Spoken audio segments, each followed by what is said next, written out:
여러분, 질투와 시기의 차이가 무엇인지 알고 있는가요? 제가 이제 질투와 시기의 차이가 뭔지를 막 찾아봤는데 정말 많은 정리를 해놨더라고요.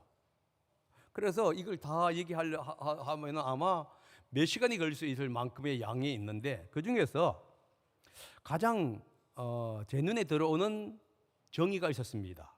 질투는 다른 사람의 성공이나 소유물을 부러워하고 이를 가지고 싶어하는 마음의 감정을 말한다. 반면에 시기는 다른 사람의 성공이나 소유물을 부러워할 뿐만 아니라 그것을 가지고 있는 대상을 미워하는 감정을 말한다 라고 얘기합니다. 여기서 질투와 시기의 가장 큰 차이가 뭐냐? 이 초점의 차이입니다. 다른 말로 말하면 질투는 자기의 부족함으로 인해서 오는 자기 자신에 대해서 느끼는 감정을 가리켜서 질투라고 얘기를 하고요. 시기는 반대로 뭐냐? 타인에게 가지는 감정을 말합니다. 그러니까 다른 사람과 비교해서 자기 자신을 가리켜서 참 나는 못났다라고 생각하는 것은 질투고요. 자기 자신이 못났기 때문에 잘난 사람에 대해서 미워하는 마음을 가지는 것을 가리켜서 시기라고 하는 거예요. 질투나 시기를 통제하지 못하고 그것을 그대로 감정으로 표출해서 성을 내는 것을 가리켜서 분노라고 얘기합니다. 분노가 발생을 하게 되면 반드시 그리고 대부분이 복수하고 싶어하는 마음을 가지게 되어요. 그래서 누군가를 화나게 했다면 그 사람으로부터 보복을 당할 수 있다는 것을 여러분 기억하셔야 합니다. 우리는 오늘 시기하고 분노하여서 살해한 한 사람의 이야기를 하려고 합니다. 그래서 이 말씀을 통해서 마음속에 있는 시기와 분노, 질투를 조절하는 마음을 가졌으면 좋겠습니다. 에덴 동산 동쪽으로 쫓겨난 아담과 하와는 동침을 합니다. 그리고 하와는 임신하여서 가인을 낳는데요. 이 가인의 이름의 뜻은 하나님의 도우심으로 내가 남자를 낳았다라는 뜻입니다.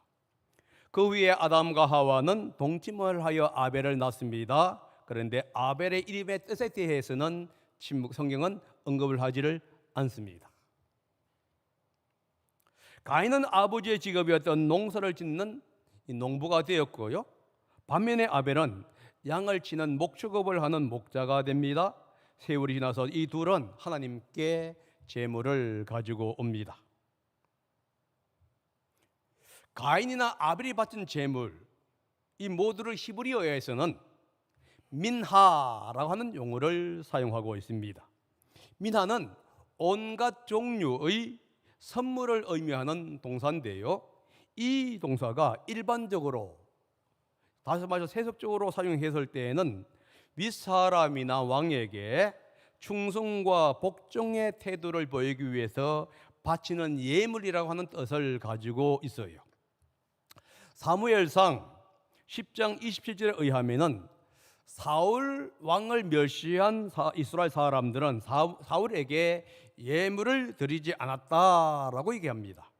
여기에서 사울 왕에게 드리지 않은 예물을 표현할 때에 민하라고 하는 용어를 써요. 그러니까 우리말에는 예물을 드리지 않았다라고 하지만은 히브리에서는 뭐라고 했냐?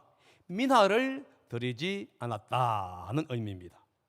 그런데 이 민하가 종교적인 의미로 사용될 때에는 신에게 드리는 선물 혹은 제물을 의지합니다. 특별히 동물 제사가 아니라 곡식 제물을 지정할 때에 이 용어가 사용되는데요. 레위기 2장에 가게 되면은 곡식 제물인 소제를 얘기할 때에 민하라고 하는 용어를 사용해요. 그러니까 일반 용어로 사용될 때에는 선물이란 예물이라는 의미가 되고 종교적으로 제물할 때에는 이제 소제 혹은 제물이라고 하는 용어로 사용이 된다 하는 겁니다. 그런데 창세기 4장에서 가인과 아벨이 드린 제물을 모두 뭐라고 하고 있냐면 민하라고 얘기하고 있어요. 여러분, 민하가 동물이 아니라 식물 드리는 것을 얘기했다 했지 않습니까? 그런데 창세기 4장에서는 둘 다 민하라고 얘기했어요. 그렇다고 한다면은 가인과 아벨이 하나님께 드린 제물은 종교적인 의미가 아니라 감사의 예물이었다는 것을 우리는 알 수 있다 하는 겁니다. 농사나 목축업을 할 수 있도록 도와주신 그 하나님의 은혜에 감사해서 감사의 예물로 지금 가인과 아벨이 예물을 가지고 돌아온 것이에요. 그런데 문제가 발생합니다. 하나님은 아벨과 아벨의 예물을 받으시고 가인과 가인의 예물은 받지 않으십니다. 자신과 자신의 예물을 받지 않았다는 사실에 가인은 화가 나기 시작합니다. 가인의 마음속에 시기와 분노가 발동한 것이지요. 3절과 5절이 그 사실을 얘기합니다. 읽어봅니다. 시작.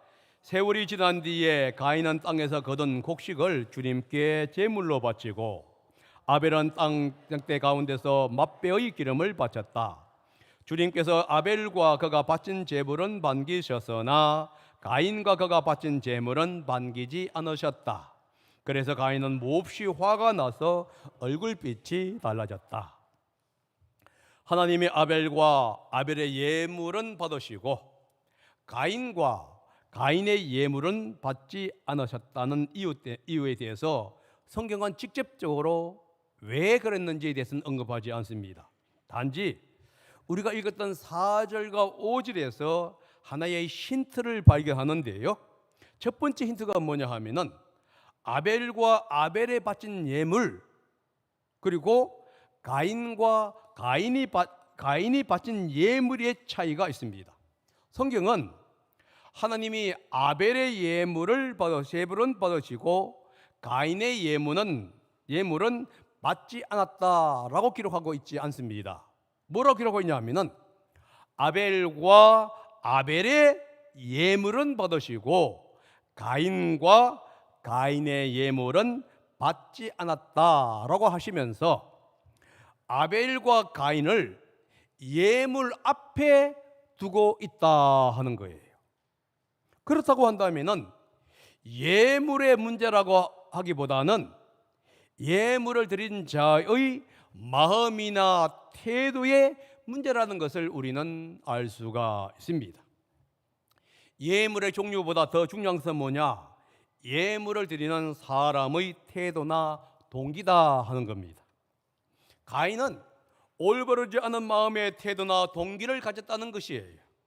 그래서 하나님은 그 가인과 가인의 예물을 받지 않으셨습니다.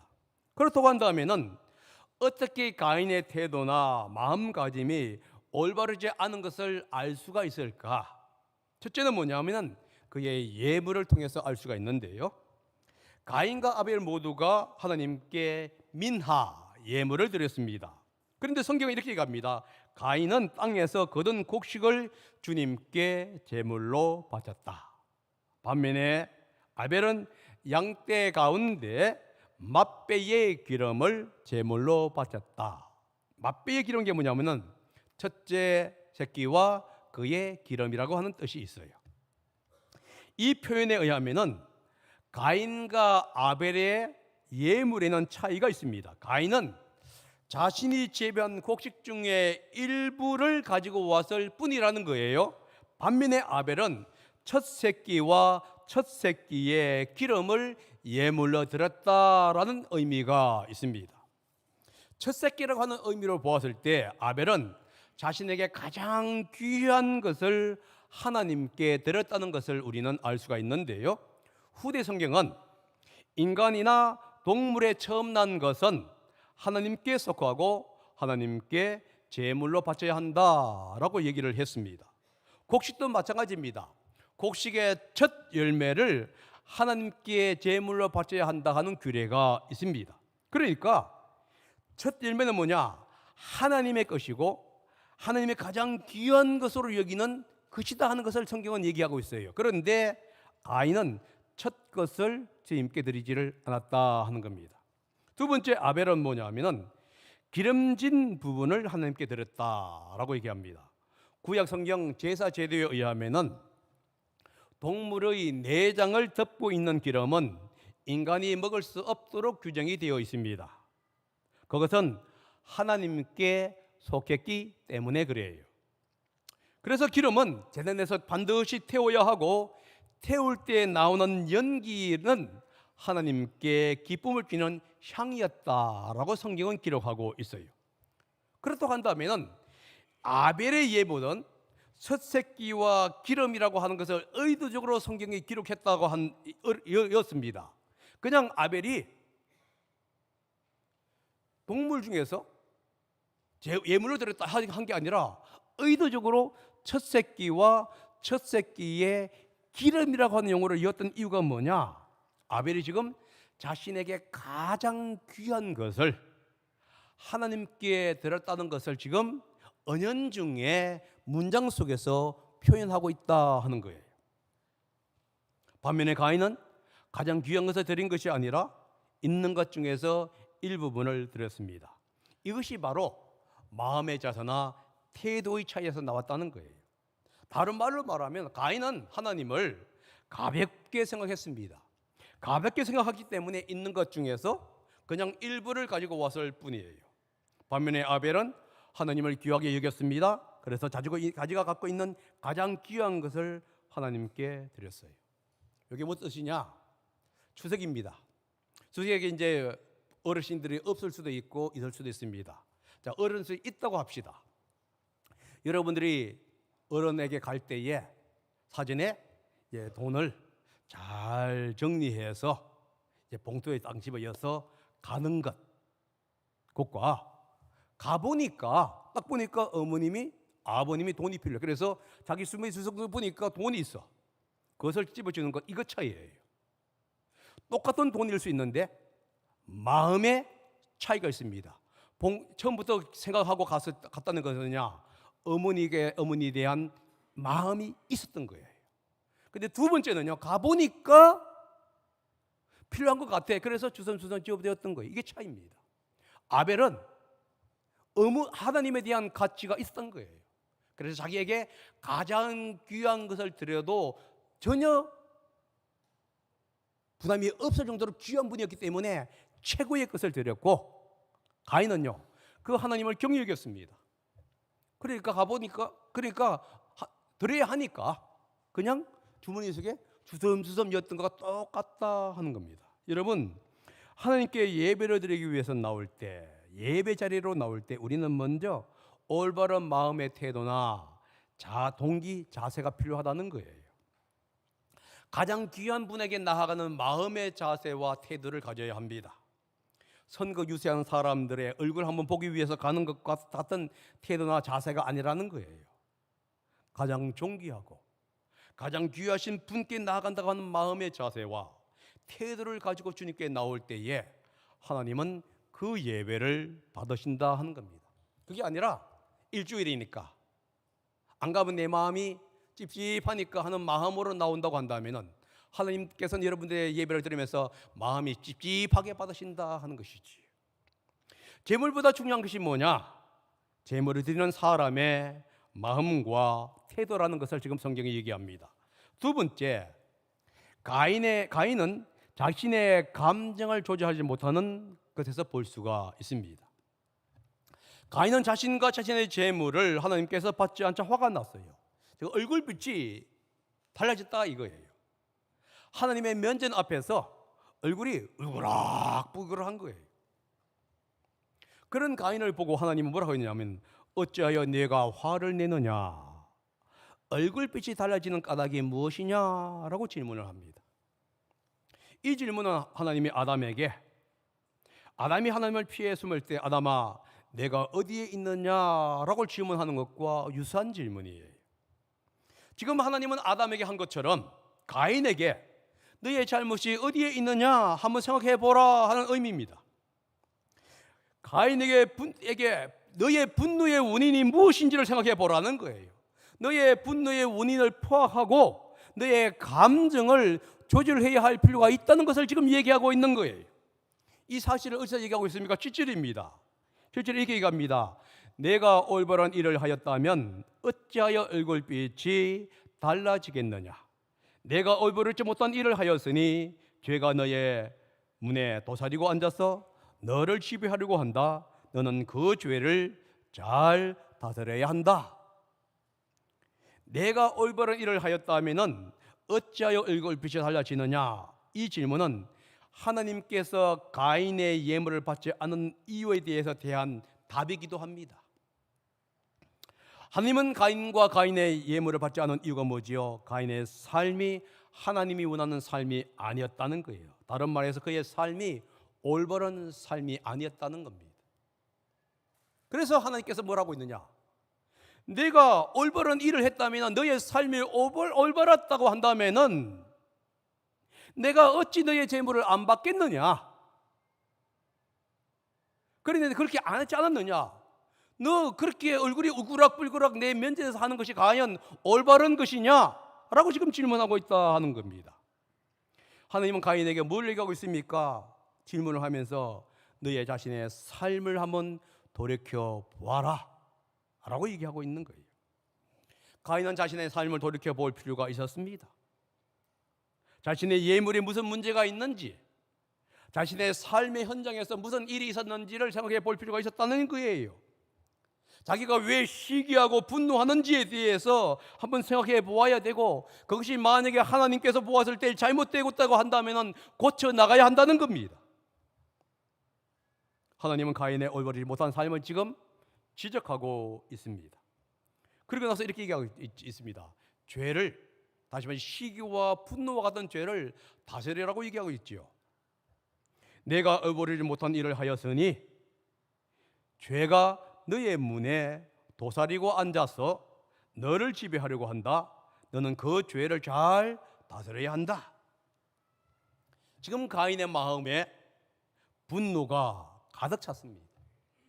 시기와 질투, 분노와 같은 죄악이 마음속에 가득 차 있었다 하는 거예요.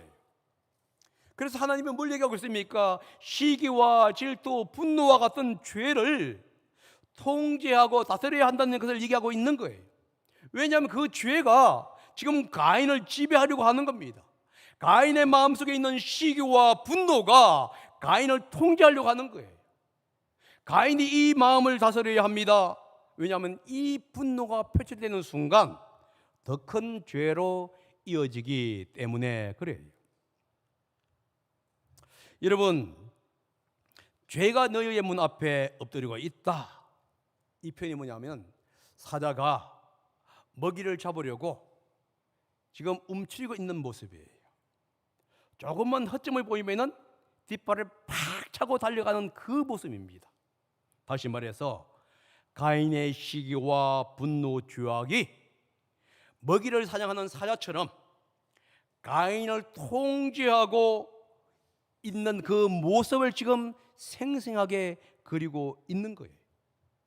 가인의 임무는 뭐냐 하면은 시기와 분노와 같은 죄를 다스리는 것이에요.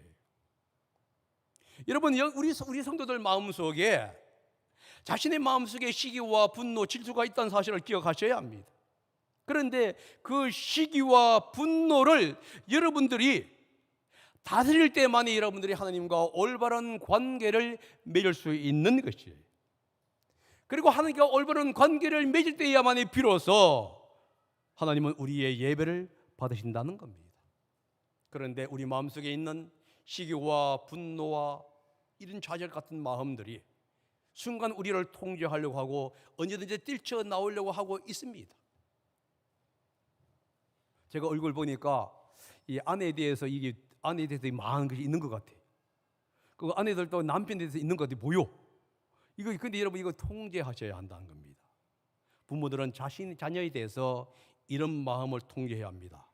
아니면은 손이 나가고요, 매가 나가고요, 화가 나가고요, 아니면은 하지 말아야 할 언어가 나가게 되는 거예요. 지금 하나님이 뭘 얘기하고 있습니까? 통제하라. 그러나 가인은 하나님의 경고에도 불구하고 시기와 분노의 감정을 통제하지 못합니다. 어디서 볼 수 있지요? 8절이에요. 8절 한번 다 같이 읽어봅니다. 시작. 가인은 아우에게 말하였다. 우리 들로 나가자. 그들이 들에 있을 때에 가인이 그의 아우 아벨을 쳐 죽였다. 가인은 자신의 분노, 자신의 죄를 통제하지 못하고 동생 아벨을 들로 데리고 나가서 살해한다 이거지. 시기와 분노를 다스리지 못할 때에 살인으로 이어지는 거예요. 보복으로 이어지는 겁니다. 여러분, 가인이 우발적으로 동생을 살해했다고 생각하십니까? 아니면은 계획적으로 동생을 살해했다고 얘기합니까? 하나님은 가인에게 얘기했습니다. 너의 마음 속에 질투, 시기, 분노가 가득 차 있어. 너 이거 통제해야 돼 하고 경고했어요. 그럼에도 불구하고 그가 자기의 시기와 분노를 통제하지 못하고 동생을 죽입니다. 우발적이라고요? 아니에요. 성경은 계획적으로 그 일을 했다라고 얘기하고 있습니다. 그런 가인에게 하나님은 회개할 기회를 줍니다. 9절에 이렇게 갑니다. 하나님은 내 아우가 어디에 있느냐? 그런데 가인은 뭐라고 대답하죠? 내가 아우를 지키는 사람입니까? 라고 하면서 회개의 기회를 거절하지요.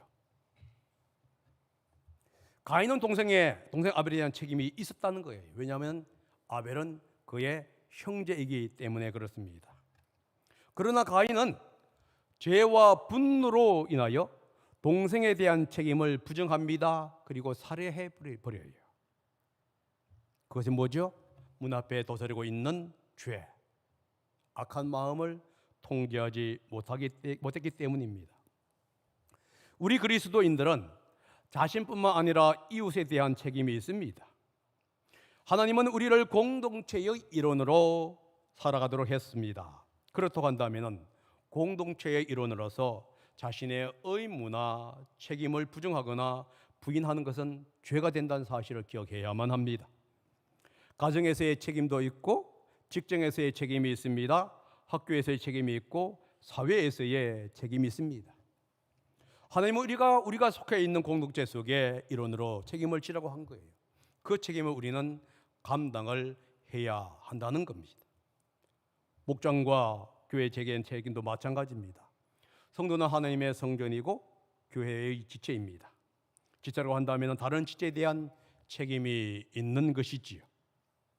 왜냐하면 다른 지체는 예수 그리스도의 피로 한 형제가 되었기 때문입니다. 그렇다면 형제자매에 대한 책임이 있는 것이에요.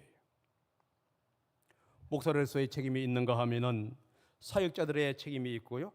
목자와 목녀로서의 책임이 있는가 하면은 교사로서의 책임이 있고 성도로서의 책임이 있다 하는 거예요. 우리는 자신에게 주어진 책임이 무엇인지 인식하고 그 책임에 최선을 다해야 합니다. 서로 돌보아야 한다는 거예요. 내 감정 때문에, 내 마음 시기 때문에, 분노 때문에 형제에게, 자매에게 어떤 아픈 말을 한다고 하는 것은 결국은 내가 하나님 앞에 죄를 범하고 있다는 사실을 기억해야만 하는 거예요. 누구나 그런 마음을 가질 수 있습니다. 그러나 그런 마음을 하나님의 은혜로 능력으로 이겨내야 한다는 것이 성경에 가르치고 있는 가르침이에요. 시기와 질투, 분노가 형제 자매에 대한 책임을 무시하거나 부정하게 만들 수가 있다는 사실을 기억해야 합니다. 그게 너무 클 때 여러분 그 책임을 부인하면 어떤 결과가 오는지 성경은 얘기합니다. 가인이 아우의 피를 땅에 흘렸습니다. 그 결과 땅은 저주를 받게 되지요. 땅이 아벨의 피를 마셨기 때문에 그렇습니다. 아벨의 피를 마신 땅은 가인에게 더 이상 효력을 내지를 않아요. 가인은 땅에서 쉬지 못하고 계속 일을 해야 할 뿐만 아니라 더 많은 노동의 수고를 해야 되고 결국은 떠돌이 삶을 살게 되었다는 것이에요. 여러분, 처음에 땅은 아담의 죄 때문에 저주를 받았습니다. 그래서 땅은 가시덤불과 엉겅퀴를 내게 된 거예요. 그 결과 아담은 땅에서 수고해야만 먹을 양식을 얻었습니다. 그런데 이 아담의 아들인 가인이 동생 아벨을 살해함으로 땅은 더 큰 저주를 받게 되고, 더 큰 저주를 받은 땅은 더 큰 저주를 지금 발산해내고 있는 거예요. 아담 때보다 땅의 효력이 약화되어 버렸습니다. 그래서 가인은 쉬지를 못한 거예요. 아담은 조금이라도 쉴 수 있었는데 가인은 쉬지 못하고 계속 일을 해야 할 뿐만 아니라 땅에서 결국은 방랑자의 삶을 살게 되었다는 것을 여러분 기억하셔야 돼요. 충분한 양식을 얻기 위해서 가인은 끊임없이 방랑을 합니다.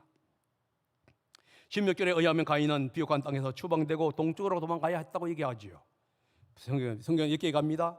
가인은 주님 앞에서 에덴 동산 놋 땅에서 살았다. 놋 땅이라는 것을 기억하셔야 돼요. 아담이 에덴 동산에서 추방되어 동쪽으로 간 것처럼 가인은 비옥한 땅에서 추방되어 동쪽 놋 땅으로 간 것이에요. 죄는 타인에게 아픔을 주지만은 결국은 그 아픔이 자기에게로 돌아오고 있다 하는 것을 지금 이 성경은 얘기해 주고 있는 거예요. 시기와 질투와 분노, 그것이 아벨을 죽게 했지만은 결국은 지금 가인에게 돌아오고 있다 하는 거예요. 여러분, 아내도 자식도 부부간에도 마찬가지고 자식과 부모간에도 마찬가지입니다. 여러분들이 분노했던 그 분노가 그 사람을 상하게 하지만 결국은 여러분에게 돌아오고 있어요. 여러분, 교회 목장도 마찬가지고 교회도 마찬가지입니다. 여러분들이 형제자매에게 했던 그 죄는 그 사람을 아프게 할 뿐만 아니라 반드시 여러분에게 온다는 거예요. 그래서 가인은 뭐 해야 했습니까? 철저하게 회개해야 합니다. 그런데 성경은 가인이 회개했다고 얘기하지 않습니다. 여러분이 이렇게 생각할 수 있습니다. 13절과 14절에서 가인이 자신의 죄값이 너무 크다고 하나님께 항변하는 장면이 나옵니다. 이걸 보고 회개했다고 얘기합니다. 그런데 여러분 자세히 보게 되면 회개했다기보다는 하나님께 화소연하고 있는 것이 더 가깝습니다. 주님, 내 죄가 얼마나 큰 줄 아세요? 이렇게 인식해야 되는데 그게 아니라 주님, 내 징계가 얼마나 큰지 아셔요? 나는 요거맣게 했는데 당신은 이만큼 나게 주셨습니다 하면서 불평적으로 나가고 있는 것이 13절과 14절의 얘기라는 거예요. 여러분과 저희의 삶은 한번 돌이켜 보아야 합니다. 내가 마음적으로 여러 가지 생활 속에서 험난했던 삶이 있는가? 그렇다면 여러분들 하나님께 나아가셔야 되고요. 여러분 주위에 내가 화목해야 하고 회개해야 할 것이 무엇인지 여러분들 반드시 찾아야 합니다. 성경에 마태복음 이렇게 얘기하죠. 하나님께 예물을 드리기 전에 먼저 형제 자매의 잘못이 있거든 그 사람과 화해하고 나서 제사를 드려라. 여러분들이 여기에 나왔기 때문에 여러분들이 하나님이 여러분들의 예배를 받는다고 생각하지 마시기 바랍니다. 하나님은 그 전에 여러분의 삶 속에서 먼저 화해가 일어나기를 먼저 바라고 그 결과 여러분에게 이제 예배를 드리라고 얘기하고 있는 거예요. 이것은 부부 관계도 마찬가지고 부모 자식 관계도 마찬가지고 사람과의 관계도 마찬가지입니다. 주님은 여러분에게 얘기합니다. 그러면서 주님은 이 가인에게 은혜를 베풀지요. 15절입니다. 주님께서 그에게 말씀하셨다. 그렇지 않다. 가인을 죽인 자는 7갑질로 벌을 받을 것이다. 주님께서는 가인에게 표를 찍어주셔서 어느 누가 그를 만나더라도 그를 죽이지 못하게 하셨다. 회개하지 않는 그 가인에게 하나님은 여전히 은혜로운 분이기 때문에 용서해 주셨다는 것을 얘기합니다. 그런데 여러분, 다음 이야기를 보게 되면요, 그렇게 하나님이 용서해 줬는데도 불구하고 가인이 회개하지 않고 더 큰 죄를 짓는 것을 우리는 발견해요. 여러분 마음속에 있는 질투, 시기, 분노의 마음들, 이 죄악의 마음들을 여러분들이 회개하지 않는 한 하나님은 아무리 여러분들에게 회개하고 용서해주고 아무리 여러분들을 지켜준다 할지라도 여러분은 여전히 그 죄악이 여러분들을 넘어뜨리고 결국은 다른 사람을 넘어뜨릴 뿐만 여러분들에게 온다는 사실을 여러분 기억하셔야 돼요. 그 죄를 먼저 주님께 고백해야 합니다. 성경은 이렇게 얘기합니다. 결론적이죠. 시기와 분노는 조절되어야 합니다.